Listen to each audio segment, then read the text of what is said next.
반갑습니다. 네. 제가 일문일답 이거를 부산서 한 10년간을 질문 주고받고 하면서 공부를 해왔습니다. 네. 3, 40대를 정말로 성불로 받은 사람이고 또 이것을 너무 진진하게 믿고 의지하면서 살아왔는데 이제 모든 것을 이기고 또 견뎌왔어요. 이제 부자가 되고 싶다고 그게 내 마음대로 되는 것도 아니고 한 2, 3개월 전부터 모든 것을 내려놓고 나니까 제 마음이 너무너무 편안해졌다는 것을 제가 깨달았고 이제 61세가 되다 보니까 남은 것이 있다면은 정말로 숙제가 무엇인지 이제는 남은 기도가 나한테 과연 무엇인지 그것을 알고 싶어서 오늘 이렇게 왔습니다. 네. 61세면 남은 인생이란 말할 때가 아직 안 됐어. 그래도 모르잖아요. 내일 죽을지 모레 죽을지. 그야 20살도 내일 죽을지 모레 죽을지 몰라. 알았어요? 그 옛날에는 60세 되면 내일 죽을지 모를지 하지만은 이제 그걸 70세로 71살로 연기된 지가 오래됐어. 지금 한갑해야 안 해요? 안 해. 70잔치에도 지금 요거도 먹어. 그래서 첫째, 그래 뭐 아직 인생 정리할 때 아니다.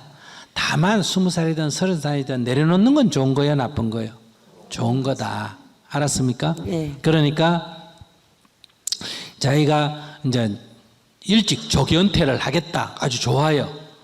조기 은퇴를 하겠다는 건 좋은 거니까 첫째, 나이가 들어서 할 일은 욕심을 내지 말아야 한다. 젊을 때는 욕심을 내면 야망이 있다 이래요. 늙어가 욕심을 내면 노욕이다. 노욕은 추해요, 안 추해요? 추하다 그래. 그래 늙으면 이제는 자꾸 베풀어야 돼. 찬물을 한 그릇 떠주든지 인사를 해주든지 자꾸 베풀어야 돼. 늙으면 이제 더 이상 끌고 모으지 말고 있는 거 뭐 한다? 자꾸 털어야 돼. 생각도 뭐도 재산도 뭐 인사도 자꾸 털어줘야 이게 노후가 어때요? 편안해진다. 잘 물든 단풍은 봄꽃보다 아름답다. 잘 물든 단풍이 뭘까? 잘 늙으면 봄꽃보다 아름답다. 봄꽃이 뭐예요? 청춘. 청춘 부럽지가 않다. 머리가 희끗희끗해야 좋은 거예요. 얼굴에 주름살이 확 생겨야 좋은 거예요. 늙으면 얼마나 좋아요. 공부할 일이 있나, 시집갈 일이 있나, 애 낳을 일이 있나, 애 키울 일이 있나, 취직할 일이 있나. 얼마나 좋은데. 원래 점잔을 못 뺐는데 다리가 아파가 저절로 천천히 점잔이 빼지지. 아시겠어요? 꼴 보기 싫은데 눈이 침침해가 안 보이니까 뭐 볼 것도 별로 없고 귀가 안 들리니까 뭐 이 소리 저 소리 들을 것도 없고. 아시겠어요? 다리가 아프니까 주로 참선을 많이 하고 방 앉아 있으면 참선이지 별 거겠어, 그지? 그래 좋아요. 그래서 첫째는 베풀어야 된다. 아시겠습니까? 네. 그거 하나만 딱 하고 그다음 뭐 하고 살까? 그건 젊을 때 하는 얘기고 늙어서는 뭐 하고 살까? 이제 뭐 할까? 이런 생각도 안 해야 돼. 어떻게 산다? 그냥 산다. 뭐라고? 그냥 산다. 그냥 사는 게 뭐다? 인연 따라. 뭐 일하자면 일하고 저 일하자면 저 일하고 누가 가자면 따라갔다가 막 가라 하면 도로 오고 이렇게 아무 그냥 집착하지 말고 그냥 애들이 그냥 엄마 이리 오세요 하면 나 바빠 안 간다 이러지 말고 가고 뭐 갔더니 가다가 중간에 전화 와가지고 엄마 오늘 바빠 안 되겠다 그럼 집으로 오고 이렇게. 무슨 말인지 아시겠어요? 네. 그러니까 늙어서 어떻게 사노? 결론은 그냥 산다. 그건 불교로 용어로 하면 인연 따라 산다. 이게 도인이요.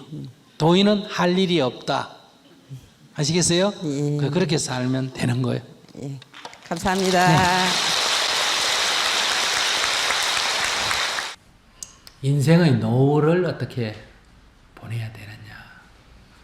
이런 것을 중심으로 해서 즉 직장이나 사회로부터 은퇴한 뒤에 나이가 7, 80이 됐을 때 어떻게 인생살이를 마감하는 게 좋겠느냐. 이런 기본 주제 하에서 다시 좀 정리를 하고 그리고 질문을 해 주시기 바랍니다. 요즘 봄이니까 새싹이 돋습니다. 나무에도 움이 트고요. 또 개나리, 진달래, 목련, 벚꽃, 복사꽃, 앵두꽃, 도로가로, 공원으로, 산으로 희고 노랗고 붉고 온갖 꽃들이 피어납니다. 이런 꽃들은 아름답다 하죠. 또 꽃만 아름다운 것이 아니라 봄철에 새로 움터나오는 새싹들 보면 어쩌면 꽃보다 더 아름답습니다. 이런 새싹들도 여름을 지나면서 무성하게 검푸르다가 가을이 되면 단풍이 들고 결국은 가랑잎이 돼서 떨어지게 됩니다. 우리는 봄에 새싹을 예쁘다 그러고 아름답다 하고 가을의 가랑잎은 쓸쓸하다 그래요. 외롭다 그러고.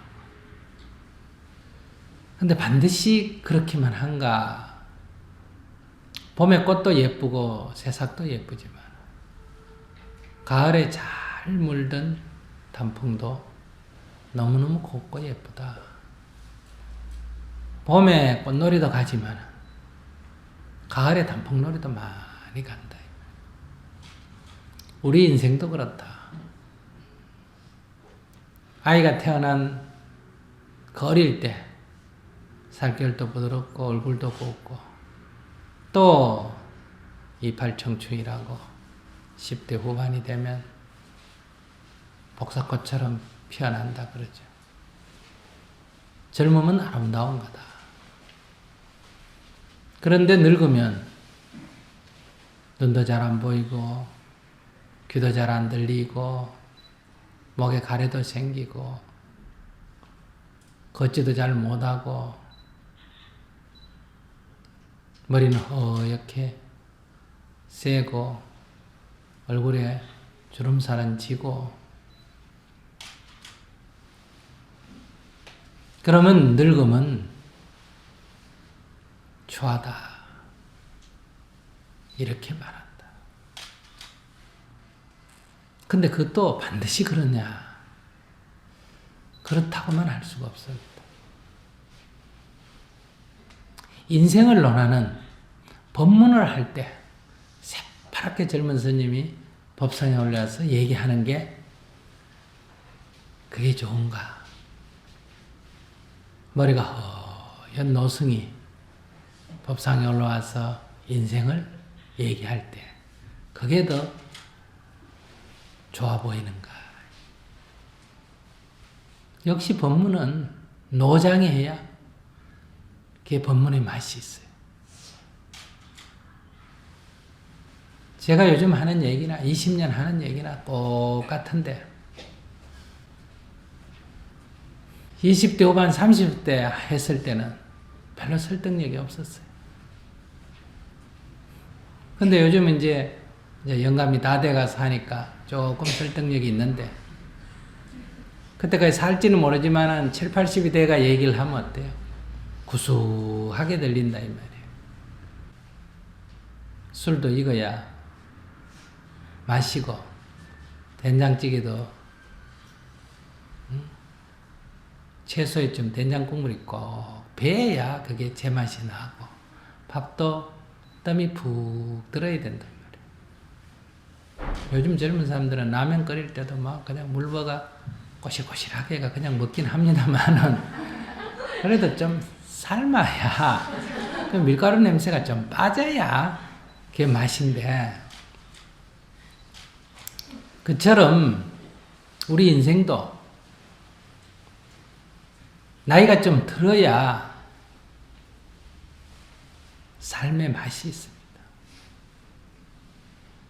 근데 늙음이 초라해지느냐 아니면 늙음이 아주 원숙해지느냐 이거는 몸뚱이 갖고 얘기되는 게 아니에요. 마음의 문제다. 그래서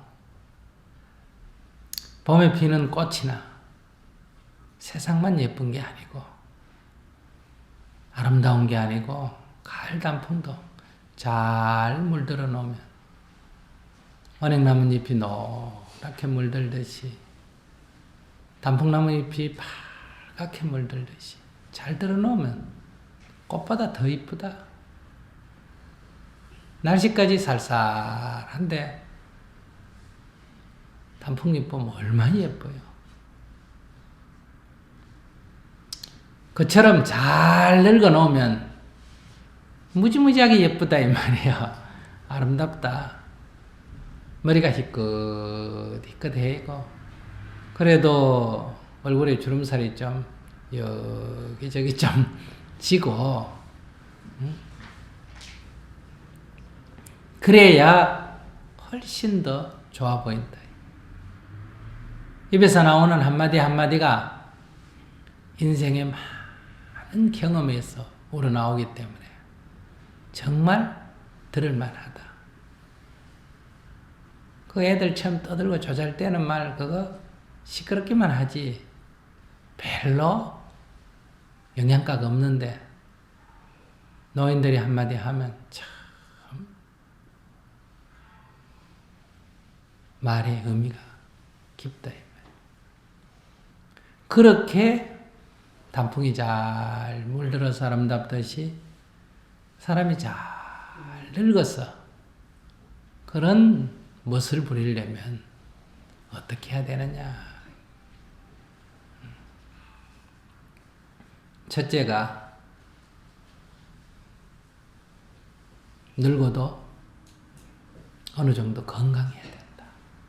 젊은이처럼 팔짝팔짝 뛰고 힘이 있고 그런 건강을 말하는 게 아니라 눈이 좀 안 보이고 귀가 좀 안 들리고 다리가 좀 걷기 힘들어도 기본적으로 정신이 맑고 몸뚱이를 좀 움직일 수가 있어야 된다. 정신이 혼미하고 중풍이 들어 누워있고 똥을 좀 받아내고 그러면 아무리 정신이 맑아도 힘들어요. 또 정신이 아주 맑으면 그렇게 되지도 잘 않습니다. 그래서 첫째는 나이 들수록 건강에 유의해야 된다. 젊을 때는 좀 아파도 또 약 먹으면 되고 부러져도 수술하면 되고 그래요. 근데 나이가 들면 한번 아프고 나면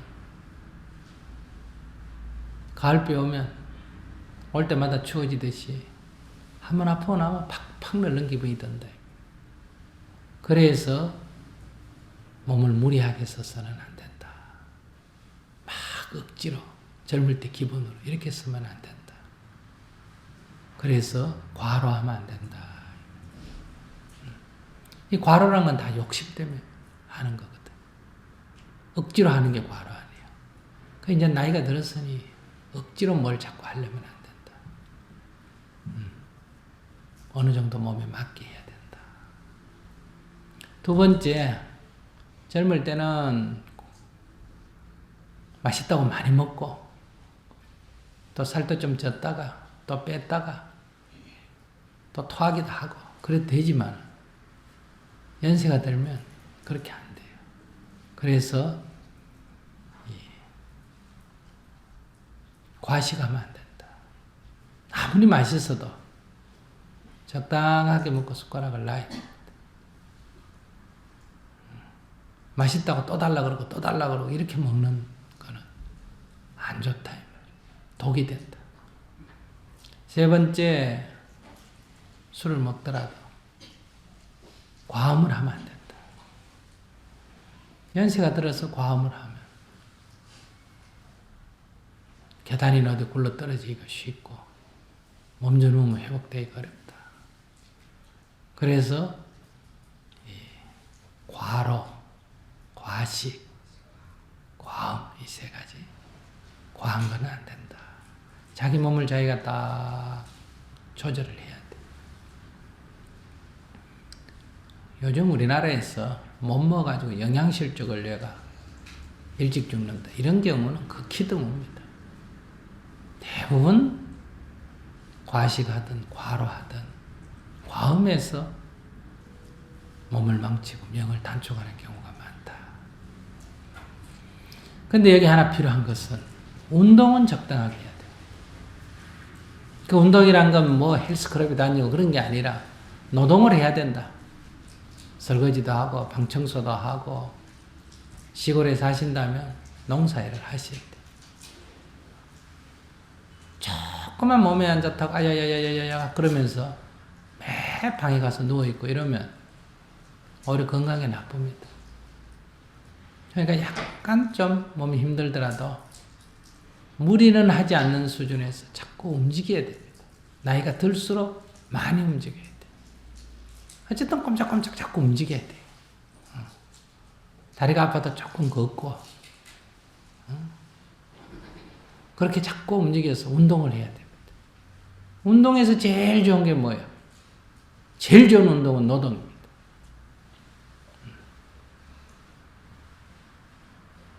그렇기 때문에 숨 넘어갈 때까지 일을 해야 돼. 노는 건 좋은 거 아니에요. 뭐 조그마한 일들을 해야 됩니다. 꼭 돈 벌려고 하라는 게 아니라 소일거리 삼아 그렇게 조금씩. 근데 보면 이 젊을 때 이 과로한 습관이 있어가지고 시골 노인들은 특히 막 일을 욕심내가 해가 하다 그만 못 두거든요. 뭐 심다가 막 해지면 놔놓고 내일 심으면 되는데 그게 안 된단 말이에요. 깜깜한데도 끝까지 해놓고 밤에 끙끙 앓더라도 하는 이런 경우가 많다.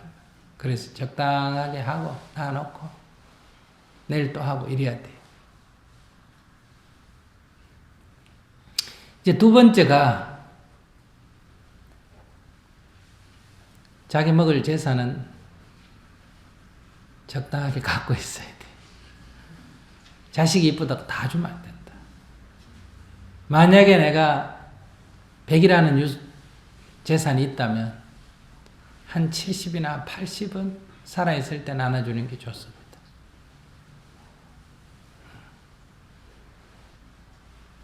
미리 딱 배분을 하고 한 30이나 20이나 이제 적으면 비율을 좀 높여야 되고 재산이 조금 많으면 비율을 낮춰야 돼요. 그건 딱 자기 몫으로서 갖고 있어야 돼요. 그것이 부모와 자식 간의 관계를 오래도록 아름답게 하는 법이고 내가 늙어서 추하게 살지 않는 법이에요. 방 한 칸, 시골 같으면 집 한 채, 도시 같으면 방 한 칸은 자기가 딱 살 집을 가지고 있어야 돼. 그게 뭐 자기 소유든 전세든 제 건 하나 가지고 있어야 돼. 물론 부처님 법 따라 수행떡에가 다 놓아버리고 빈털터리로 사는 수준이 돼도 괜찮아요. 근데 그거 보편적으로 그 정도는 안 되니까 하는 얘기예요. 지금 보통 사람을 위해서 하는 얘기예요. 우리 여기 수행하시는 보살님들 수준이면 뭐 그거 내 거라고 하는 거 1푼도 필요 없어요. 이 몸뚱이 하나 어디 누일 방만 있으면 돼요. 절에 와가 어디 뭐 대중방에 그냥 몸만 누이면 된다 이렇게 생각하면 그건 도인이고 그러지 못한 일반 사람들은 제 몸을 누인 방 하나, 시골집 한 채, 그 다음에 소일거리 할 만한 밭대기, 반찬 심어 먹을 밭대기, 그 다음에 양식할 논 몇 마지기 정도는 가지고 있는 게 좋다. 도시 사람이라면 자기 용돈 쓸만한 거는 넣어놓고 1년 이자 계산해가 한 달에 20만 원, 20만 원, 10만 원, 10만 원 뭐 얼마 쓸 돈 나오게 딱 해놓고 있는 게 나아요.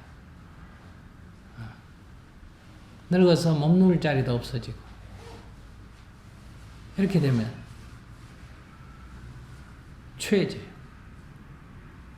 젊은 사람은 오히려 괜찮아요. 막 노가다가 벌면 되니까. 근데 늙은 거 지금 어디 가서 노가다를 하겠어요. 자식 쳐다보고 자꾸 뭐 용돈 안 주나 이렇게 생각하면 자식을 원망하게 돼. 그럼 자꾸 늙어가지고 다 큰 자식 보고 욕해야 되고 원망해야 되고. 이웃 사람한테 자식 욕하기가 참 쉽지가 않지 않습니까? 그러니까 그래 안 하려면 제 밥 먹을 거 최소한도 먹을 거를 다 가지고 있는 게 좋아요. 그럼 세 번째가 이제 자식에 대한 집착을 놔야 돼. 자식에 대한 집착을 놓는다. 자식이 뭐 어떻게 좀 잘 돼야지. 이런 집착 놓는 건 말할 것도 없고 자식한테 바라는 마음을 버려야 된다. 자식한테 바라는 게 있기 때문에 자꾸 자식을 욕하게 돼요. 자식을 욕하면 결국 내 욕이에요. 누가 낳았노? 이러면 할 말이 없어. 누가 키웠는데? 그럼 할 말이 없어. 누구 자식이야? 그럼 할 말이 없어. 제 얼굴에 침 뱉기야.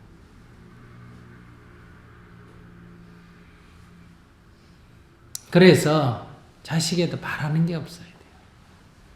인사 오면 그저 자식이라도 고맙고 아이고 그래도 어릴 때 키웠다고 이렇게 찾아와서 인사해 주니 참 고맙다. 용돈을 주면 아이고 고맙다. 그 액수에 관계없이 만원을 줘도 고맙고 2만원을 줘도 고맙고 또 안 찾아와도 고마워. 부모가 늙은데도 자식 찾아와서 부모한테 손 벌린 사람 있잖아, 그죠? 그런 건 안 찾아올수록 좋아. 자식이 안 찾아오면 달라는 거 없다는 얘기예요. 내가 바라지만 않으면 자식이 안 찾아오는 거 아무 문제가 안 돼. 저끼리 잘 산다는 얘기예요. 그 섭섭해하면 절대로 안 돼. 독립시켜서 내보내면 안 돌아도 상관없어. 그게 자연의 이치입니다. 새가 새끼를 낳아가 돌려보냈는데, 날려보냈는데, 나중에 어미새가 자식 새끼 안 찾아온다고 원망하는 거 봤어요? 돼지도 새끼 낳고, 송아지도 새끼 낳고, 개도 새끼 낳아도 그런 경우는 없어요. 바라는 마음이 없으면 자식을 다 효자 만듭니다. 자식 원망할 일이 없으니까 다 내 자식 효자예요.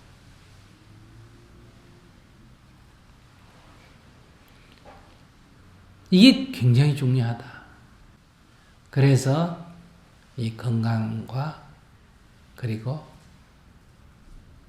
제 먹을 것 그리고 자식에 대해서 원망하지 않는 그런 이 세 가지가 가장 중요하고 그 다음에 이제 하나 덧붙이면 자식에게든 아니면 젊은 사람한테 잔소리를 안 해야 돼. 이러쿵저러쿵 입을 꽉 다물어야 돼. 입에서 자꾸 욕이 나오든 말이 나오려 그러면 염불을 해야 돼.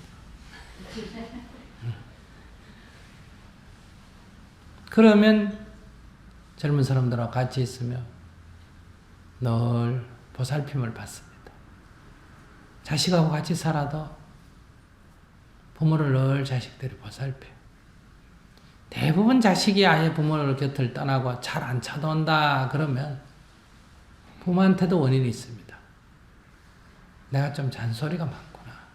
남의 인생에 간섭을 하구나. 20살 딱 넘어서부터는 가능하면 간섭 안 하는 게 좋아요. 근데 벌써 나이가 내 나이가 70, 80이 되면 자식 나이가 40이 넘고 그 자식이 바로 20살 다 돼가는데 간섭을 하고 욕을 하고 이래라 저래라 그러고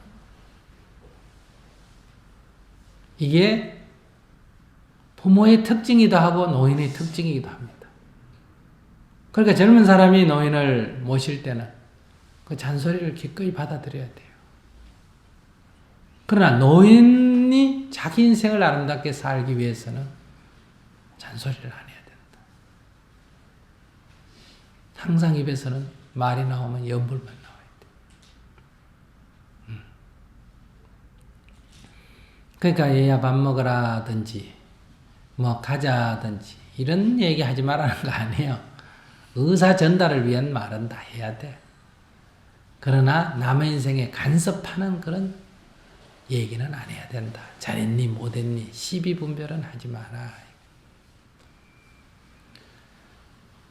뭐 이 정도면 족한데 그래도 세속에 사는 사람들은 자손이 잘 되기를 바래. 나만 이렇게 인생이 행복하면 안 되고 자손이 잘 돼야 된다 이런 생각이 있어요. 그 자손이 잘 되려면 복을 지어야 됩니다. 그래서 작은 돈이지만 틈나는 대로 여기저기 보시를 해야 됩니다. 어려운 사람한테 이런저런 행사했을 때 다음은 1,000원이라도 2,000원이라도 보시를 자꾸 해야 돼. 이게 복을 짓는 거다. 자손 달 때라고 빌지 말고 자꾸 복을 줘야 돼. 복을 지어야 돼. 그래야 손자 때부터 복을 받아서 잘 된다. 이 두 가지 결국 생을 마칠 때 바라는 게 있다면 하나는 내가 죽어서 좋은 데 가는 거고 하나는 남아있는 자손들이 잘 되는 거 아니에요. 그죠? 그 외에 딴 거 없잖아요. 그러니까 내가 죽어서 좋은 데 가려면 연불을 많이 해야 돼. 자손이 잘 되려면 보시를 해야 돼. 욕심내가 보시하라는 뜻이 아니에요. 1,000원 있으면 900원짜리 밥 먹고 100원 보시하고 이렇게 하는 마음을 말한다. 마음이 조금 너그러워져야 된다. 인색하면 안 된다. 연세가 들었는데 돈에 너무 집착하고 사람이 막 물건에 집착하고 이러면 좀 초라해 보입니다. 젊은 애들은 막 뭐든지 악착같이 모아가 살려고 이러면 거기 이뻐 보이고 오히려 나이 든 사람이 막 물건이든 돈이든 막 움켜쥐고 이러면 취해 보여요. 그래서 나이가 들면 조금 이렇게 너그러워야 돼. 물건 가지고 있더라도 옷도 누가 좋다 하면 형제간에든 친구지간에든 주고 가면 뭐 어차피 다 털 것만 하나 못 가져갑니다. 아시겠어요? 죽고 난 뒤에 그런 옷들 다 남으면 어떻게 합니까? 사람이 죽기 전에 주면 선물인데 죽고 나면 그거 다 태웁니다. 아무도 안 가져가요. 자식도 안 가져가. 이거 알으셔야 돼요. 사람이 딱 죽으면 쓰던 거 다 갖다 태웁니다. 뭐 그분이 아주 유명해가 박물관에 갈 게 아닌 이상은 다 태워요. 그렇기 때문에 살아있을 때 다 미리 나눠줘요. 살아있을 때 나눠주면 전부 선물이 됩니다. 자식한테든 친구한테든 후배한테든 주면 다 선물이 되고 죽고 난 뒤면 똑같은 물건인데 귀신 붙었다 그래. 아무도 안 가져가려고 그래. 그래서 다 불에 태우는 거예요. 아까운 물건 불에 태우면 안 되잖아. 그죠? 그러니까 미리 나눠주고. 나눠주는 것 자체가 집착을 놓는 거거든. 복 지어지고. 그런 방식으로 딱 인생을 살면 은행 나쁜 잎이 노랗게 물들어서 예쁘듯이 떨어져도 주워가잖아요. 보셨어요? 나뭇잎이 떨어졌는데 주워가는 거 단풍밖에 없어요. 아무리 뭐 꽃이 예쁘고 새싹이 예쁘다 하지만은 꽃 떨어진 거 주워가는 거 봤어요? 꽃 떨어간 거 아무도 안 주워가요. 파랗게 잎 떨어진 거 주워가는 거 봤어요? 없어요. 떨어졌는데도 주워가는 건 오직 잘 물든 단풍잎만 그래. 굉장히 중요한 우리에게 시사하는 바가 있습니다. 그렇기 때문에 여러분들이 이렇게 잘 물들면 자식한테 버림받을 일 절대 없고 자식이 없어도 이웃한테 세상에서 버림받을 일이 없습니다. 주워간다니까 예쁜 단풍잎은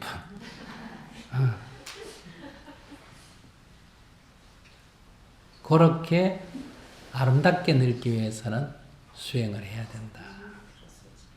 꼭 불교 신자가 아니더라도 마음 공부를 해야 된다. 그렇게 가셔서 인생의 마무리를 아주 아름답게 하시기 바랍니다. 스님 안녕하십니까? 네. 저는 그 철모를 때 아무것도 모르고 결혼해가지고 애정 없는 결혼 생활을 10년 동안 유지하다가 24년 전에 직장 관계로 주말 부부를 하는 중에 결국 제가 외도를 했고요. 그 당시 딸아이가 5살이라서 아이가 크면 이혼하자고 서로 합의하에 계속 별거하며 살았으나 아직까지 이혼도 못하고 같이 살지도 못하고 어정쩡한 삶을 살아가고 있습니다. 아이는 제가 키웠으며 현재 해외에 살고 있고 29살이고 아직 미혼입니다. 저는 이렇게 노년이라도 이렇게 다른 동반자를 만나서 따뜻하게 살아보고 싶은데 팔자대로 그냥 살다가 죽어야 하는 것인지 이제서 이혼하면 너무 늦은 것인지 스님께 여쭤보고 싶습니다. 그걸 스님한테 여쭤보면 어떻게 해요? 스님은 자기보다 나이가 더 많은데도 이렇게 혼자 사는데 혼자 사는 게 아무 문제가 없습니다. 그래서 나는 자기는 그래도 결혼 생활 10년이나 해봤잖아요. 애정이 있든지 없든지. 그래도 애 담 낳아봤잖아요. 근데 뭐 인생이 그게 한이 돼요. 나는 한 번도 못 해보고 안 살아보고 애도 없는데도 인생을 후회 안 하는데 그래서 아무 문제가 없어요. 그냥 살아셔도 아무 문제가 없다. 그 자꾸 남 쳐다보고 저 사람들은 평생 같이 사는데 나는 10년밖에 같이 못 살았다. 저 사람들은 애정을 갖고 있는데 나는 애정 없이 살았다. 그런 생각하지 말고 법륜 스님을 보고 결혼 안 해본 사람도 있는데 나는 한번 해봤다. 애 없는 사람도 있는데 나는 애 한번 낳아봤다. 근데 뭐 내가 뭐가 문제냐? 얼마든지 행복하게 살 수 있다. 관점을 이렇게 딱 잡아서 지금 사는 거를 만족할 줄 알아야 된다. 이렇게 딴 생각하지 말고 자기가 자기를 불행하게 만드는 거예요. 자기 조건이 불행한 게 아니고 자기가 자기 조건에 불만을 가지니까 어때요? 자기가 불행해진다. 이 첫째, 지금 아무 문제가 없다. 이대로 살아도. 두 번째, 근데 사람이 무슨 남을 때리는 것도 아니고 남의 물건을 뺏는 것도 아니고 강제로 남을 성추행하는 것도 아니고 욕설하고 무슨 속이는 것도 아니고 내가 여자든 남자든 다른 사람하고 같이 한번 살아보고 싶다. 그러면 살아도 돼요. 대한민국 헌법에도 보장돼 있고. 그러니까 내가 원하면 그러고 싶은 마음이 있다면 그렇게 해도 아무 문제가 없다. 그건 나이하고 아무 관계가 없다. 근데 현재 결혼 상태로 돼 있는데 이 별거 상태로 그렇게 하게 되면 이제 소송을 당할 위험이 있습니다. 내가 보기에는 오래 별거해서 별거 상태로 연애를 해도 크게 지금 현재 문제는 안 될 것 같아요. 왜냐하면 이미 사실상 혼인 관계가 아니기 때문에 이게 간음행위다 이렇게 판사가 평가하지는 않을 거다. 그러나 소송에 걸리기는 걸린다. 왜냐하면 현재 법적으로 혼인 상태에 놓여 있기 때문에 그러니까 이혼을 먼저 하고 법적으로 이혼을 하고 자기가 결혼하든 안 하든 그건 크게 신경 쓰지 말고 결혼하고 싶으면 결혼하고 그다음에 결혼 안 하고 어떤 분하고 그저 좀 편하게 지내고 싶다 하면 그렇게 사는 게 더 바람직하다. 근데 이제 이혼을 하려면 상대가 동의를 안 하면 조금 어려울 때 그러나 적어도 20년 이상 별거를 했다 하면 또는 10년 이상 별거를 했다 하면 우리가 사실상 혼인관계는 파탄이 났다 이렇게 볼 수가 있거든요. 그래서 이것은 법원에다가 이혼 소송을 제기하면 된다. 그러면 어차피 경비는 좀 변호사비하고 물어야 되겠죠. 경비를 좀 물고 그래서 합의해서 해라 조정이 나오면 합의를 하면 되는데 상대가 안 하겠다 그러면 그냥 소송을 해서 이혼을 하면 된다 이런 얘기예요. 그러니까 이혼을 하고 그 다음에 이제 자기가 그것도 연애를 하든 결혼을 하든 또 사람이 있어야 되잖아, 그죠? 그러니까 이제 적절한 이제 대화가 되는 사람이 있으면 또 행복할 권리가 있으니까 우리는 누구든지 사람을 사귈 권리가 있고 또 결혼할 권리가 있다. 그러니까 이 조선 시대에 이 재혼 못하게 금지했지 않습니까? 여성들에게. 그러니까 이게 소위 갑오 경장이라고 하는 그때 이게 다 폐지가 됐거든요. 그렇기 때문에 벌써 이게 100년이 훨씬 넘은 일이고 그 다음에 지금은 재혼하는 게 흉이 아닌 이런 사회다. 그렇기 때문에 이혼하는 거를 사실상 이 결혼관계 깨졌다면 이혼하는 거를 이렇게 형식적으로 이렇게 묶어놓는다.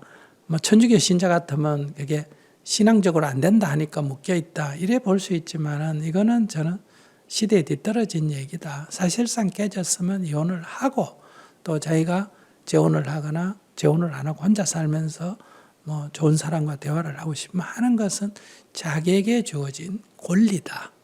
늦었다. 그런 건 없습니다. 인생은 80이 돼도 선택할 수 있고 70이 돼도 선택을 할 수가 있는데 지금 한 60 정도 된 상태라면 얼마든지 앞으로 요즘 평균 수명이 거의 한국 여성들이 86세 이러니까 앞으로 그냥 평균적으로 살아도 자기가 어때요?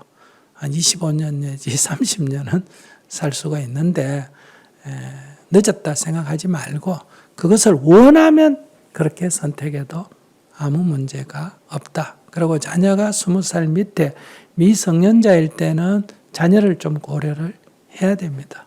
항상 부모는 자식을 어느 정도 고려해야 되니까. 그런데 자식이 20살이 넘었다. 이거는 자녀에게 고려할 필요가 전혀 없다. 이런 얘기예요. 부모로서 자녀에게 할 일은 끝났다. 이런 얘기예요. 20살이 넘으면. 안 물어봐도 돼요. 아는 사람이니까 서로 의논해 볼 수 있는 거는 몰라도 그건 아무런 문제가 윤리적으로 도덕적으로 생물학적으로 아무 문제가 없다. 자식이 성년이 된 뒤에는. 자식들은 이제 지 필요에 의해서 반대할 수가 있습니다. 아시겠습니까? 그거는 이제 이해관계지 도덕적으로는 아무 관계가 없다. 그래서 29살이라면 그건 전혀 고려할 필요가 없고 마치 스님한테 의논하듯이 물어볼 수 있지만 그거는 전혀 책임을 질 필요는 없다. 그럼 이제 남편에게 별거가 장기간 오래됐으니까 법적으로 이혼을 하는 게 좋겠다. 이렇게 생각하면 이혼을 하면 돼요. 근데 낳아놓고 별거 상태로 낳아놓고 자기 연애하고 지내면 되는데 이거는 현행법에 이제 그런 소송을 받을 옛날 같으면 이게 형사소송을 받는데 형사소송은 이제 아니에요. 이런 개인 관계에 국가 권력이 관여할 일이 아니다 해서 이거는 형사 대상은 안 되고 다만 이제 상대가 혼인을 약속해놓고 일방으로 파기했다. 그러니까 내가 정신적으로 고통을 겪었다. 그래서 손해배상, 소위 민사소송의 대상이 된다. 이런 얘기예요.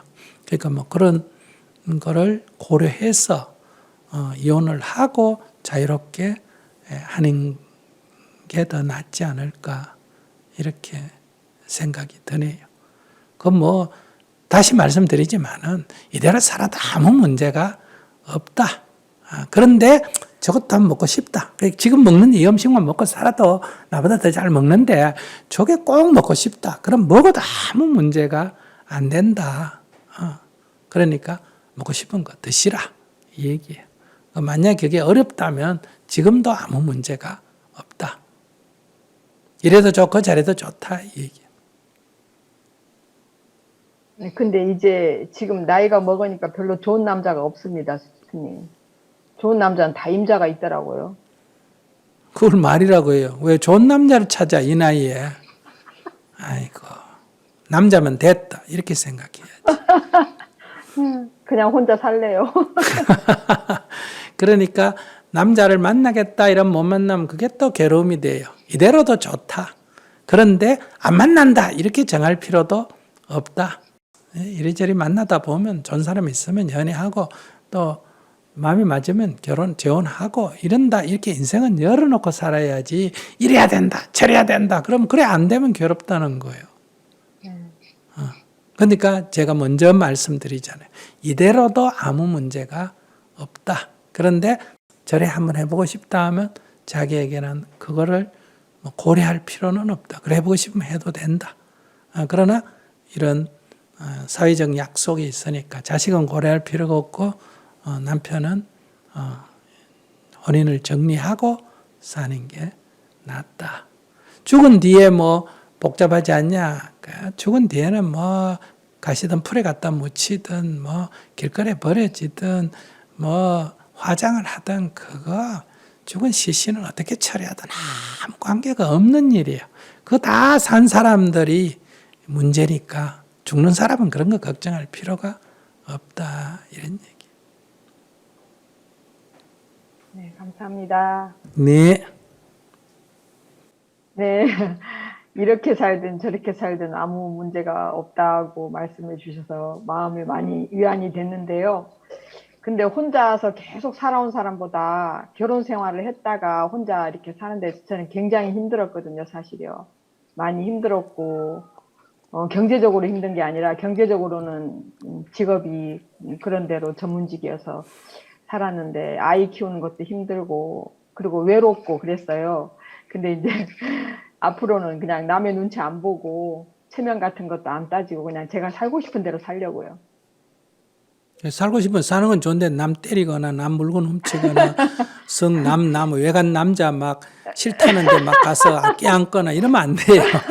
네, 남한테 피해 안 주고 그럼 안 주는 5개를 지키는 범위 안에서는 눈치 보지 말고 마음껏 사세요. 네, 뭘 그렇게 지금 뭐 자기 뭐 체면 따지고 뭐 그런 거 할 필요가 없다. 그러니까 자기가 범죄가 아니고 도덕적으로 비난받을 짓은 아니에요. 지금 뭐 재혼하고 뭐 사람 사귀고 이게 무슨 비난받은 짓이에요. 그러나 이제 부인 있는 남자를 사귀면 이제 그 여자한테서 이제 비난을 받으니까 그런 것만 조금 유의를 하고 나머지는 자기도 행복하게 살 권리가 있다. 그런 자기 권리를 충분히 충실하게 지키는 게 좋다. 이렇게 생각합니다. 네, 고맙습니다. 네. 안녕하세요. 네. 선생님. 저는요, 오남매 자식들을 다 나가지고 다 길러서 결혼식을 해갖고 아주 아무 근심이 없는 그런 할머니예요. 네. 근데요, 영감하고 맨날 그렇게 싸워요. 그래갖고 그냥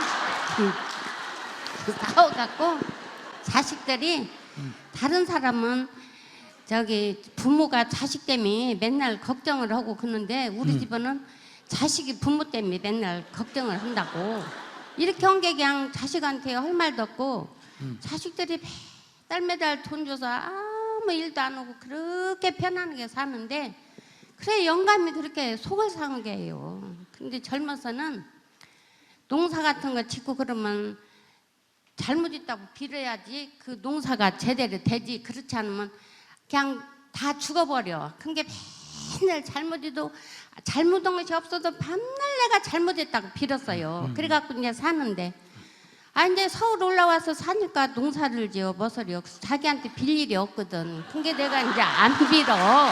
근데 안 빌은 게 저번에 내 생일이 돌아왔는데 떡을 해먹지 마, 해서 갖고 가지 마라. 그런데 애들이 다 떡을 그렇게 좋아해요. 쑥떡을. 네네. 그래서 이제 그걸 해갖고 갔더니 그거 해갖고 갔다고. 그렇게 성질을 내고 그냥 두 채 딸이 아파트 밑에다 이렇게 돈을 주고 이렇게 땅을 조금 이렇게 1년치를 샀어요. 근데 내 땅이라도 두럭을 이렇게 크게 지면은 그 고구마를 놓으면 고구마가 밑이 안 들어요. 그래서 두 두럭을 갖고 세 두럭을 만들었거든요. 그랬더니 여자가 왜 남자가 해놓은 일을 그렇게 무시하고 그렇게 세계를 만드냐. 그렇게 해갖고는 그냥 그것을 하다 말아버리고 막 가는 거예요. 그게 그냥 사회 있는데 그냥 창피해 죽겠네.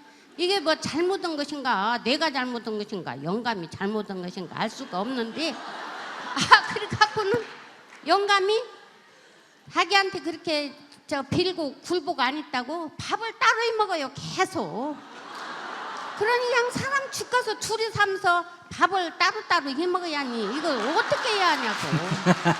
그리고 내가 그냥 대비주도 해봤고 천수경도 하고 금강경도 있고 그냥 천지팔행경도 있고 그냥 얼마나 자비도랑 참법 그냥 책도 사다가 읽고 그냥 기도를 말도 못하게 하고 그냥 다른 때는 등도 5만 원짜리 키웠는데 올해는 10만 원짜리 키웠더니 그냥 더 갈수록 그냥 사람을 볶아먹어. 그래서 내가 시방 스님한테 시방 어떻게 하면은 먼 마담 주문을 하면 영감한테 좀 그렇게 화내지 않고 좀 세상을 남은 세상이나마 좀 인정받고 다른 이렇게 길같이 가면 영감하고 할머니하고 이렇게 손잡고 가면 그것까지 불급인 것이 없어.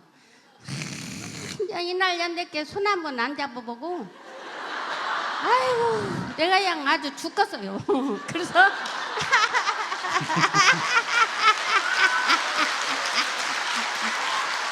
연세가 얼마세요? 나는 69고 영감은 73. 자기 몇 살이라고요? 나 69. 그 손을 잡고 싶다는 게 아니라 그렇게 잡고 대는 사람 보면 불급인데 그렇게 뭐 조금만 잘못하면 거기서 그냥 풀고 말해야지. 밥도 따로 힘먹으냐 어떻게 하냐고. 근데 아까 고구마 얘기를 해보면 고구마 2줄 하면 만약에 30개 나고 예. 3줄 하면 50개 난다고 합시다. 예. 예를 들어서 예. 그럼 고구마 20개 더 나는 게 좋아요? 영감아가 안 사오는 게 좋아요? 아이 그래도 그 땅이 아까우니까 그렇게 해야지. 근데 수락이 크면요 고구마가 밑이 안 아니 보여요. 그래 어쨌든 땅이 아까워서 고구마 조금 더 심는 게 중요하냐 영감하고 안 싸우는 게 중요하냐 이 말이에요. 영감은요 원래 땅이 없어갖고 밭을 길러보들 안 했다니까. 그러니까 그냥 몰라요 그걸. 그래서 제가 그냥 그걸 했더니 그것 때문에 그냥 계속 입이 나와가지고 그냥 내가 이제 젊어서 같이 자꾸 빌어야 하는데. 그럼 내가 안 물어볼게요. 빌어. 자, 진짜 안 이 빌어. 대중들한테 일 한번 보세요. 난 아무 얘기도 안 하고 자기 혼자만 말했어. 영감이 이 자리에 왔으면 할 말이 있을까 없을까? 있을 터죠. 그러니까 자기 얘기만 듣고 일방적으로 얘기했는데 여기 판정을 한번 보자. 이 할머니 영감 말 들을 것 같아 안 들을 것 같아? 손 한번 들어봐. 안 듣겠다 하는 사람 이렇게 많이 손 들어. 문제는 자기요 자기. 뭐가 내가 문제인가 알 수가 없어요. 영감 말 안 듣는 게 문제지.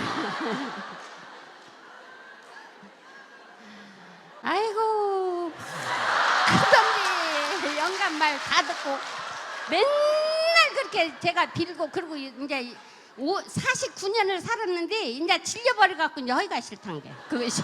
그래가지고 지금 황혼 이혼 할래요 늙어가. 요새 황혼 황혼 이혼이 유행이라는데 이혼할래요 그 뭐. 항은 이혼하면은 아들이 돈 안 주는데.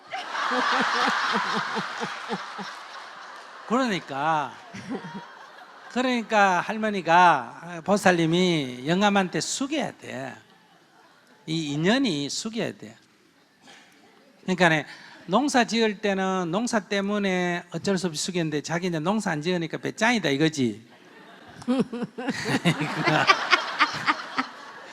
그러니까 영감이 뭐라고 하든 네 영감님 뜻대로 할게요 이렇게만 계속 하면 문제 좋아져. 그 영감이 그렇게 하자고 뭐 다 일사가 다 틀려버려. 괜찮아. 다 되는 일이 없다니까. 아니, 되는 일이. 다 틀리도 안 싸우면 아들이 손에 난 거 다 물어줄 거야. 걱정 안 해도 돼. 그러면 영감 손잡고 잘 수 있는데. 손잡고 자는 것은 놔두고 뭔 말하면 화나 좀 안 내면 살겠어. 밥이나 따라 자기 안 먹고. 말만 안 하면 그런 일이 없다니까. 말만 안 하면. 그러니 뭐 스님한테 와도 이렇게 해결책을 못 찾으니 아니지.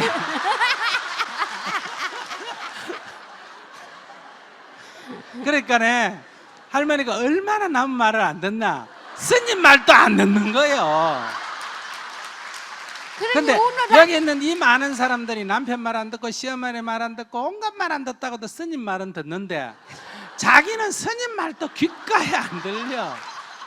그런데 어떻게 영감 말 듣겠어? 아니, 영감이 화가 나가 못 살아 자기하고 살면.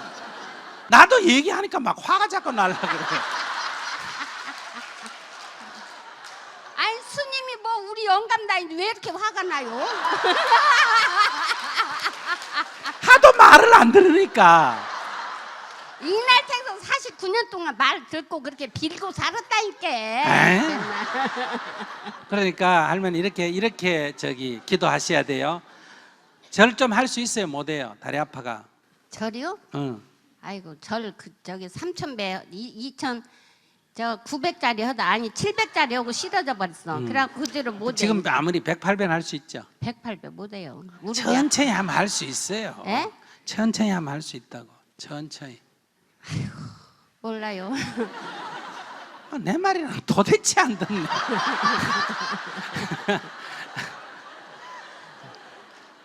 그럼 좋아. 반 까줄 테니까 54배는 할 수 있겠어요? 그것도 못 하겠어요. 그것을 할 수 있죠. 54배는 할 수 있겠어요? 네. 그럼 54배 절을 하면서 네. 부처님, 관세음보살님, 우리 영감이 부처님입니다. 영감을 부처님처럼 잘 모시고 살겠습니다. 영감 말은 다 부처님 말입니다. 이렇게 기도 한번 해보세요. 일단 그래 해보세요. 그럼 뭔가 기적이 일어나요. 첫째 어떻게? 부처님, 관세음보살님, 네, 우리 영감 부처님입니다. 네. 우리 영감 말씀은 다 부처님 말씀입니다. 그 영감 말 다 믿고 따르겠습니다. 이렇게 기도를 해보시라. 그렇게 하겠습니다.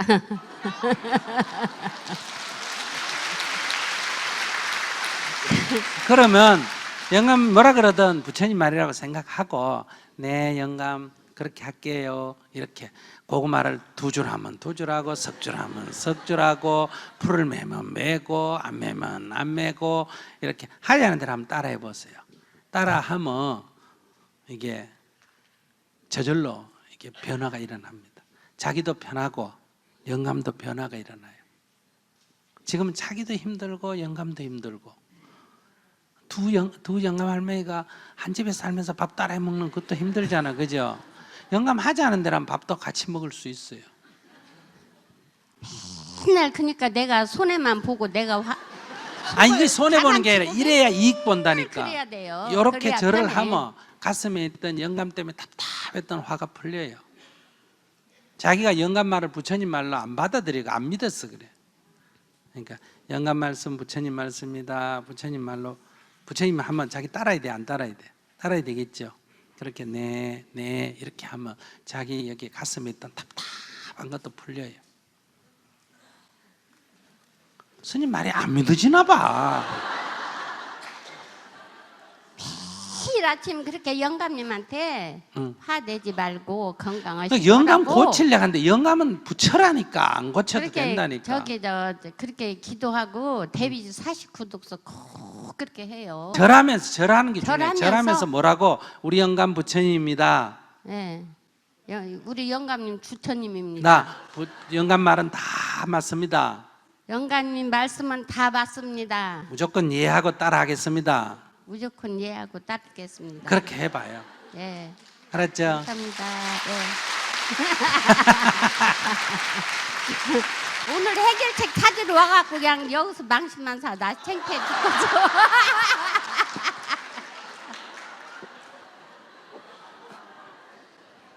스님하고 약속해놓고 안 하면 지옥 간대.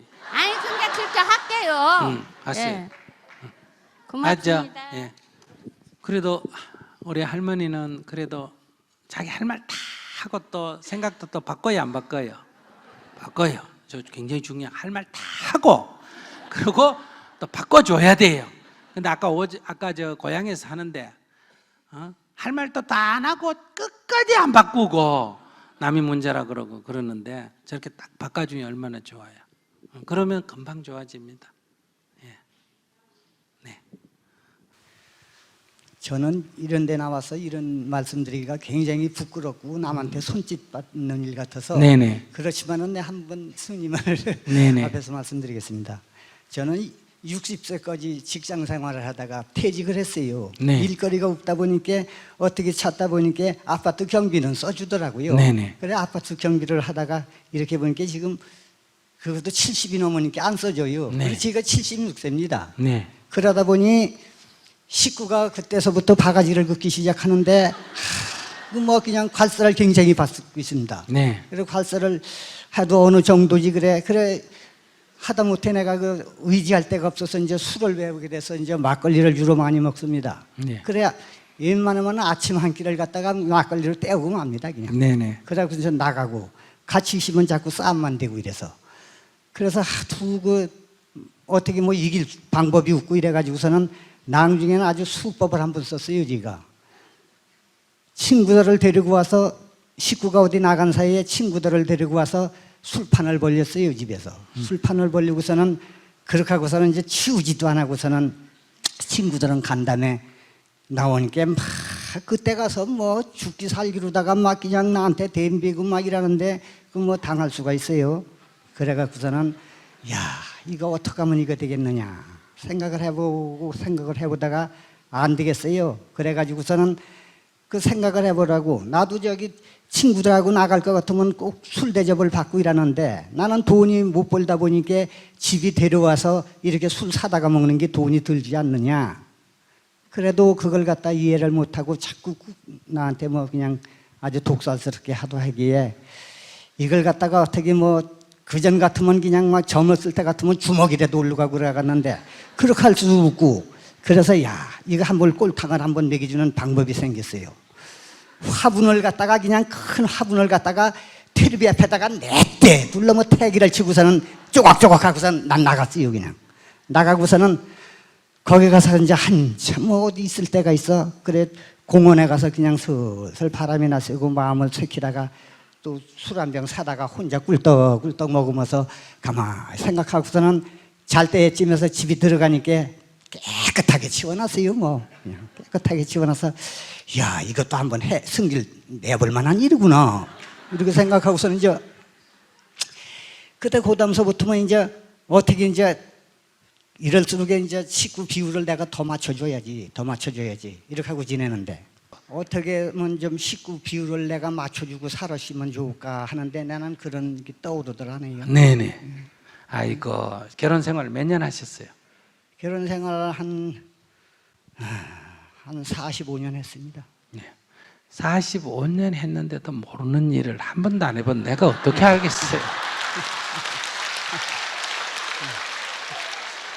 아무리 혼술하지만은 그래서 참 이게 부끄러움을 무릅쓰고 네네네 부끄러워해야 돼요. 45년에 하고도 모른다 그러면 네. 45년을 하고도 마누라 마음을 모른다.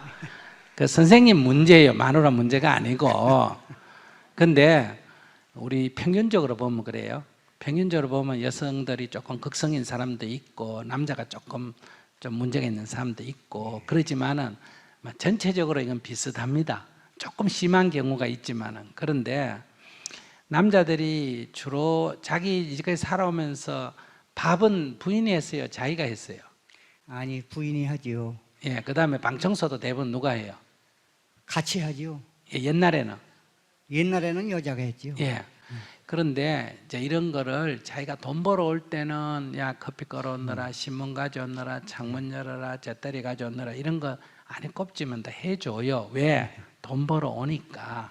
그래 참았다는 거예요. 근데 이게 이제 이제 정년퇴직이가 돈도 안 벌면서 놀면서 잿더리 가져오느라 뭐 술 받아오느라 안주 차리라 이러면 참았던 거니까 참은 건 나중에 터져요. 그러면 이제 마음이 어떻게 되나? 너는 손도 없나 발도 없나? 네가 갖다 먹으면 되지. 네가 열면 되지. 이제 이런 생각이 드는 거예요. 그러니까 이게 짜증이 나는데 참았다가 말을 하니까 말이 독하게 나와요. 편안하게 말을 하면 아이고 여보 자기가 좀 하면 어때 이래 나오는데, 근데 참았다가 3번 4번 할 걸 참았다 하니까 입에서 말이 어떻게 나오냐면 아이고 여보 자기가 좀 해 내 바빠 이래 안 나오고, 니는 손인도 없나 발도 없나 이렇게 말이 나온다. 말 자체가. 그러니까 부인이 말이 좀 독하다는 거는 부인이 많이 참았다는 거예요, 안 참았다는 거예요? 참았다 이 얘기예요. 그러니까 부인이 그럴 때마다 아이고 저분이 많이 참았구나, 그러니까 성질이 더럽다리지 말고 많이 참았구나 이렇게 생각해가지고 이제 자기가 딱딱 건드려 보면 알아요. 그러면 이제 뭐 커피 얘기하면 성질 내면 커피에 참았구나, 밥 얘기가 성질 내면 밥에 참았구나, 술 얘기가 성질 내면 술에 참았구나, 이렇게 이제 어떤 거를 부인이 참았나 이래 자기가 이제 오늘 가서 테스트를 딱 해가 요거는 내가 해주는 게 낫겠다. 그래서 거꾸로 이제 커피 끓여 달라지 말고 커피도 한 잔 끓여주고, 이제 술 사달라지 말고 술도 한 잔 대접하고, 청소해 달라지 말고 청소도 해주고, 밥 달라지 말고 밥도 해주고, 성질 내는 거는 전부 다 거꾸로 이제 해보는 거. 왜냐하면 참았기 때문에.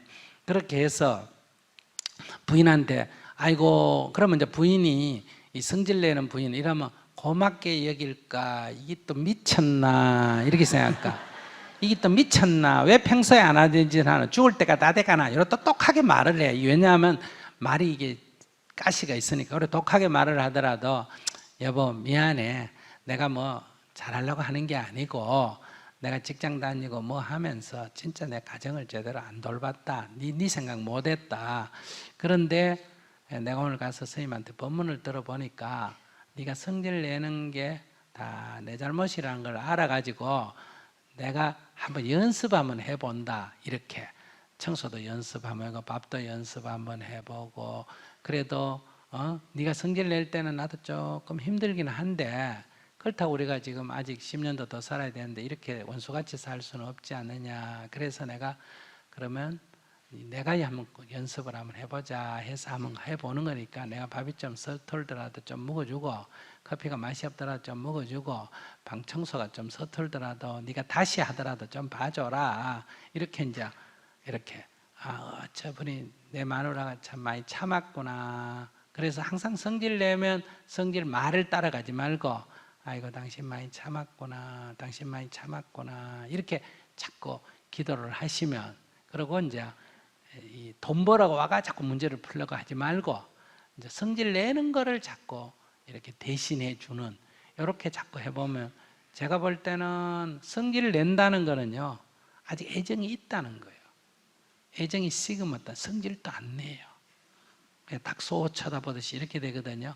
그러니까 질문하시는 분도 애정이 있으니까 그렇고, 해결하고 싶었잖아. 안 그러면 막 집 나와버리면 되는데, 그러니까 이렇게 나와가지고 이 나이에 나와가지고 절에 와서 살아도 되는데, 절에 와서 살아서 눈칫밥 먹는 것보다 와서 먹어보면 마누라 눈칫밥이 그래도 낫습니다.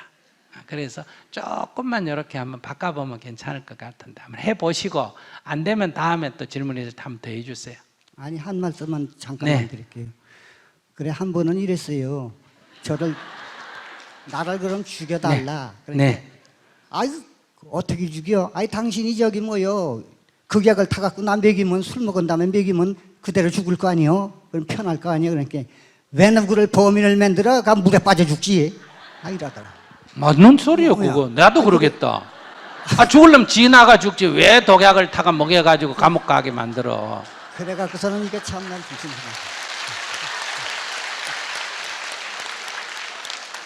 예, 고마운. 그래 이렇게 말을 해야 돼 부인한테. 이제 그러니까 이게 이 말할 줄 몰라서 그런데, 독약을 타가 나를 죽이라 그러면 부인이 진짜 말이잖아. 왜 죽으면 지가 가서 죽지, 남을 범인으로 만들어. 그죠? 그러니까 부인이 이제 이렇게 말해요. 막 성질이 나면 네 같은 거는 팍 죽이고 싶다 이래 말하더라도 뭐라 해야 된다. 아이고 여보 그러면 안 되지. 그럼 내 죽는 거는 괜찮은데 네 범인 되잖아. 네 감옥 가면 내 안 된다. 되게 죽이고 싶거든. 나한테 말해도가 내가 알아서 죽을게. 이렇게 말을 해야 통하지. 예. 스님이 말하는 거 보면 그렇게 하면 좋을 것 같죠? 그럼 여러분들이 이렇게 스님 니는 그러면 그럴 때 그래 되나? 될까 안 될까? 안 돼. 왜 니는 안 되면서 우리 보고 하라 그러나? 나는 결혼 안 했으니까. 나는 그런 거 못할 것 같아가 뭘 했다? 안 했고. 여러분들은 되기 힘들더라도 결혼을 했으면 그렇게 해야 되나 안 해야 되나? 해야 돼. 그래야 같이 살아. 스님은 굉장히 현명한 사람. 나는 내가 못하는 거는 딱 알았어. 일을 안 저지려. 근데 여러분들은 할 줄도 모르는 게 일을 저질러 가지고 지금 이렇게 고통스러운 거예요. 그러니까 자, 그래 할 수 있나 없나 이거는 나나 여러분들이랑 똑같은데, 여러분들이 나보다 어리석다, 내가 여러분들보다 현명하다는 건 나는 내가 못하는 거를 미리 알아서 일을 안 만드는데, 여러분들은 그걸 모르고 지가 할 줄 아는 건지 모르는 건지도 모르고 일을 벌려가지고 지금 일을 복잡하게 만들었다. 그러니까 책임을 져야 될까 안 져야 될까? 져야 돼. 그러니까 밥을 그동안에 얻어먹었으니까 밥값을 해야 되나 안 해야 되나? 해야 돼. 그럼 스님은 왜 일이 안 하고도 삽니까? 부럽지 않느냐? 아니야. 나는 밥을 안 얻어먹었어요. 그래서 이렇게 과보가 없고, 자기는 돈을 빌렸기 때문에 갚아야 되고, 나는 빌린 적이 없기 때문에 안 갚아도 되니까 이걸 어렵게 생각하지 말고 밥값 한다 이렇게 생각하면 돼요. 옛날에, 지금 밥값이 아니라 옛날에 내 얻어먹은 밥값 한다, 빚 갚는다 이렇게 생각하고, 이제 영감이 들어가 그래 부엌에서 밥이라도 해주고 설거지라도 해주고 방 청소도 해주고 등도 두드려주고, 이걸 아양 떤다, 아니 꼭 이리 생각하지 말고 뭐 한다고? 빚 갚는다 이리 생각하고, 아이고 내가 니한테 빚지고 다음 생에 죽으면 이 여자 또 만나야 되나 안 만나야 되나? 또 만나야 돼. 그러니까 빚을 딱 갚아버려야 이런 여자 다시 안 만나는 거야. 아시겠어요? 그러니까 빚 갚는다 이렇게 생각하고 하시면 되겠습니다. 저는 속과 끝이 다른 것 같아요. 남 앞에 있으면 명랑하게 하는데 혼자 있으면 괜히 기분이 우울해지고 죽음에 대해 항상 불안해요. 몇 년 전에 친정 언니도 친구도 아무런 세상을 떠나고, 지금도 30년 된 친구가 3명이나 암으로 아파하고 있어요. 그러니 나도 그렇게 될까 봐 죽는 것도 두렵지만 아파하는 그 고통을 생각하니 너무 무서워요. 어떻게 하면 명랑하게 지낼 수 있을까요?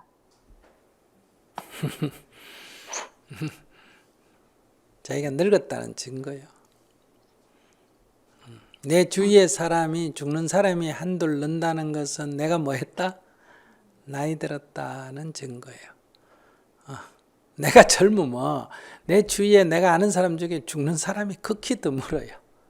그런데 내가 나이가 들면 들수록 계속 주위에 아는 사람이 죽는 거예요. 나이가 한 40, 50대면 이제 누구부터 먼저 죽는다?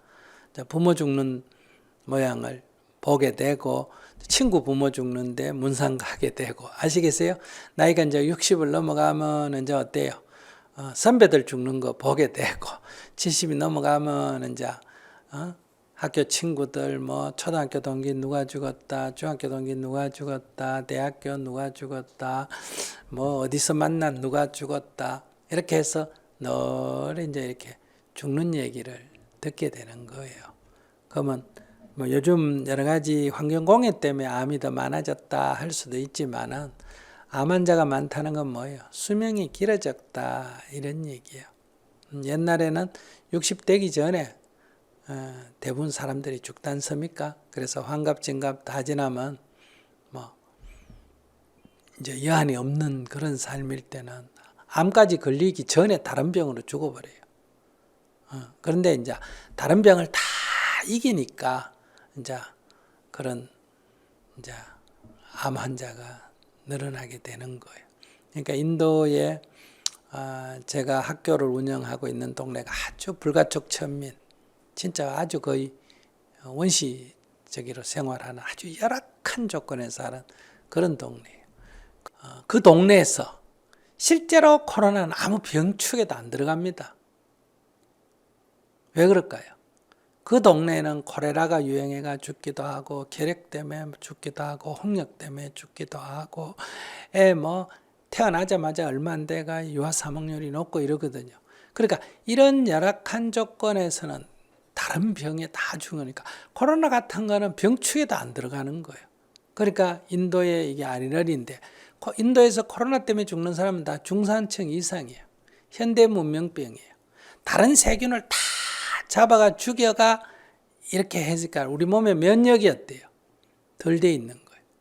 그러니까 이런데 민감하게 반응하거든요. 그러니까 이게 지금 코로나 바이러스 같은 게 선진국에서 막 백신을 놓고 뭘 놓고 난리를 피워도 오히려 더 심해지지 않습니까? 그 인도에서 또 아주 심했는데 이 천민동네, 뭄바이 빈민촌 이런 데는 검사하니까 벌써 다 지나갔어요.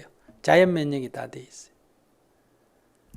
그러니까 어떤 면에 보면 이것도 오늘날 앞으로 갈수록 이 바이러스, 코로나 바이러스 이런 것들이 계속 창궐 할 수밖에 없는 거는 뭐 지구 기상 이변도 있고 여러 가지도 있지만은 몸이 이렇게 적응하는 저항력이 떨어져서 생긴 병이다. 이런 면도 있다는 거예요.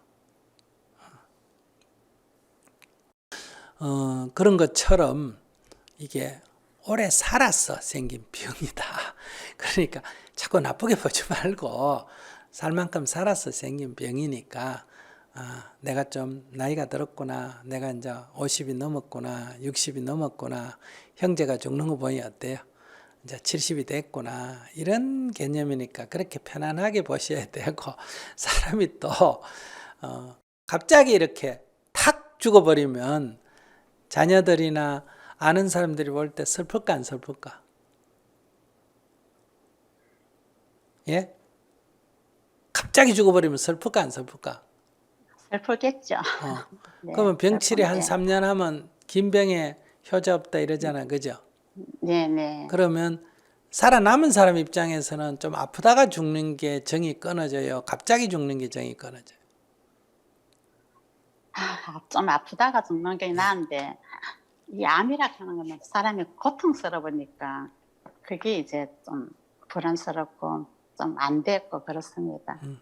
근데 좀 아프다가 죽으면 자녀들을 생각하면 좀 아프다가 죽는 게 낫고 나를 생각하면 팍 죽어버리는 게 낫고 그래요. 그 자기는 어떻게? 네. 자기만 생각하고 자녀들을 생각 안 하시겠어요? 내가 조금 고생하더라도 자녀들을 생각해야 되겠어요. 글쎄 둘 다 싫은데 모르겠어요. 네. 그러니까 그런 게 욕심이라는 거예요. 그러니까 네, 맞습니다. 살아남은 사람들을 위해서는 조금 아프다가 죽어야 되겠다. 본인한테는 조금 힘들지만 그래도 아프다가 죽어야 사람들이 병문안도 오고 이래저래 하다가 어때요? 아이고 저래 사는 게만 죽는 게 낫겠다. 내 부모라도 막 아이고 저래 살 바에 죽는 게 낫겠다. 이 정도 돼가 죽으면 그렇게 많이 울까 안 울까? 많이 안 울겠죠. 많이 안 그러니까 울겠죠. 네. 그러니까 그런 거를 이제 여러분들이 부모가 갑자기 심장마비로 돌아가셨다면 울지 마라. 부모를 위해서 좋은 일이다. 이렇게 생각하고 내가 병을 할 때는 아이들을 위해서 내가 좀 아프다 가야지. 내가 갑자기 죽으면 애들이 얼마나 힘들겠나 이렇게 생각해서 이 두 가지를 다 생각하면 사람이 갑자기 죽든 아프다가 죽든 그런 걸 갖고 안 따진다. 나는 탁 그냥 안 아프고 죽었으면 좋겠다. 나는 아프다가 죽었으면 좋겠다. 이런 생각을 할 필요가 없다.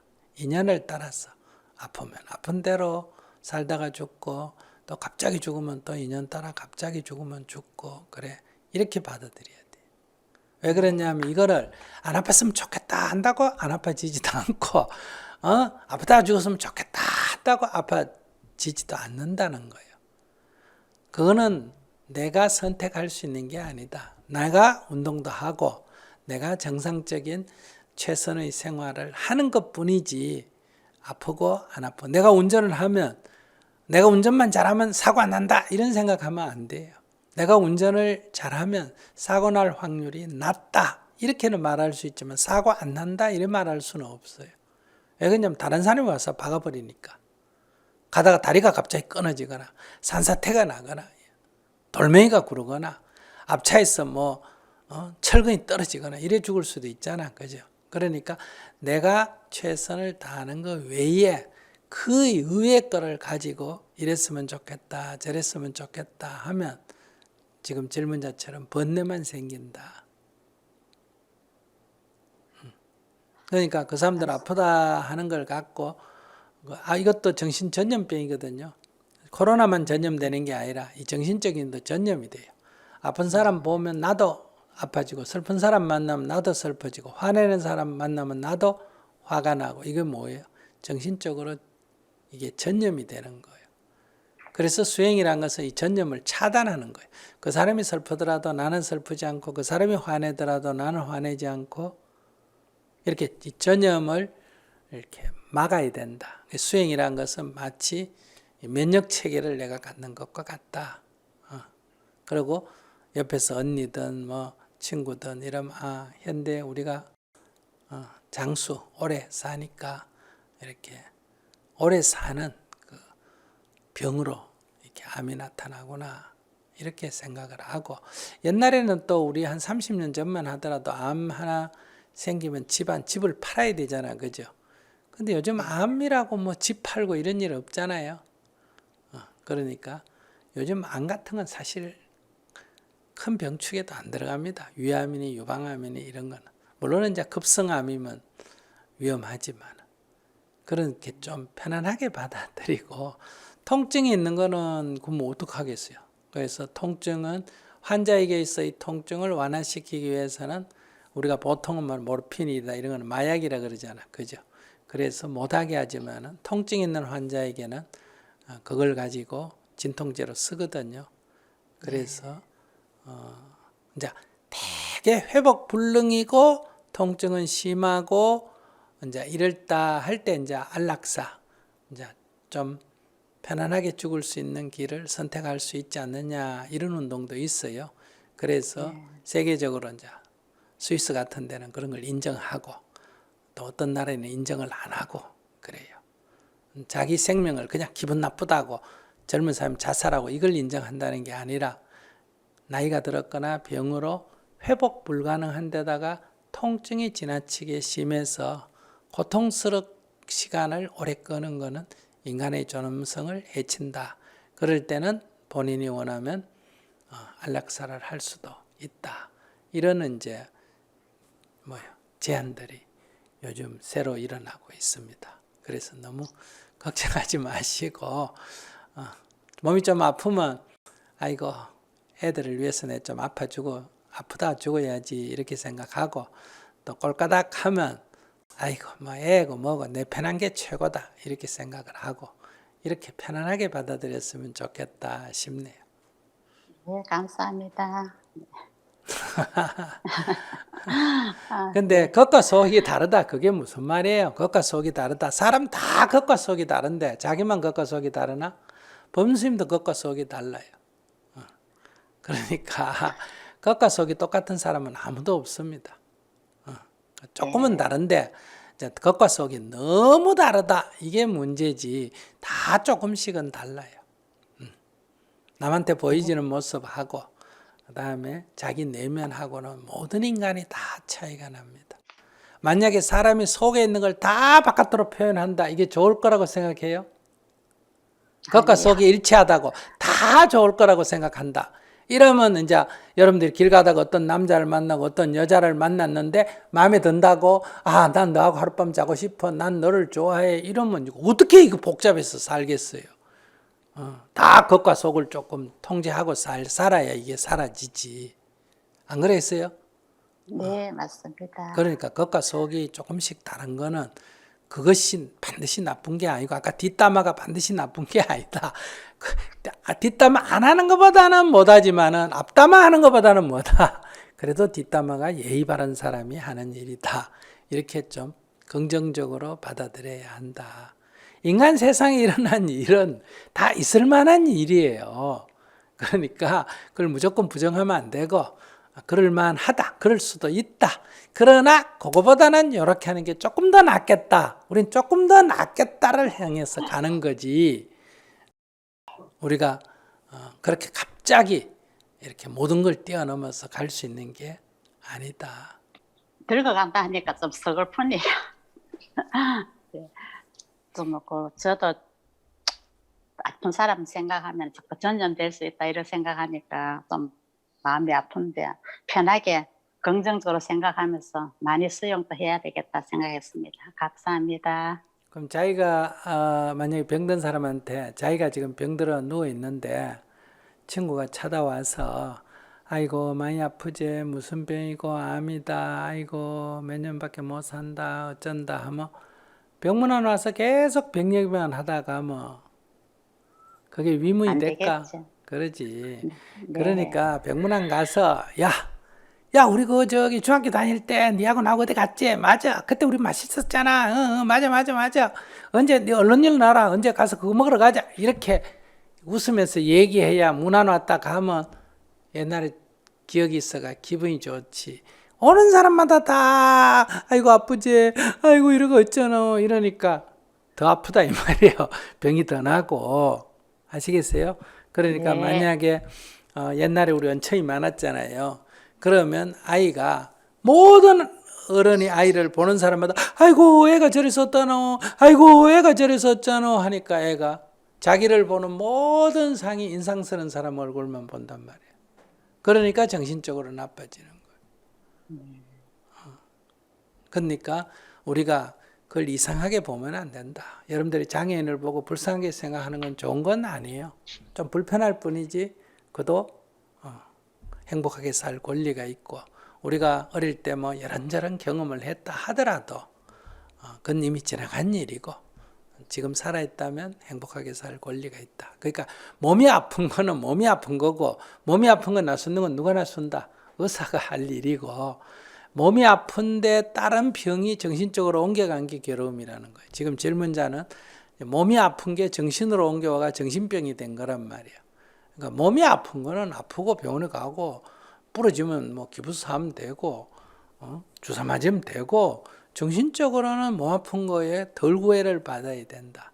통증은 이제 좀 힘들면 그는 뭐 주사를 맞아야 되고 그래도 아프면 좀 감내할 수밖에 없다. 그러니까 몸 아픈데 여러분들이 너무 까달리고 집착하니까 정신적인 질환까지 오게 된다. 대부분 몸이 아프면 나중에 우울증이 걸리고 그러거든요. 정신질환으로 가게 된다. 그래서 자기가 설령 암이 걸렸다, 자기가 걸렸다 하더라도 아이들 병원에 와가지고 엄마 어떡하나 이러면 아이고 걱정 마라. 내 살 만큼 다 살았고 괜찮아. 또 의사 선생님이 잘 돌봐주니까 너가 걱정하지 마. 너는 뭐 엄마 도울 일이 있다면 돈이나 열심히 벌어가 병원비나 좀 대라. 이렇게 명랑하게 얘기를 해줘야 온 가족이 편안하다. 네, 감사합니다. 네.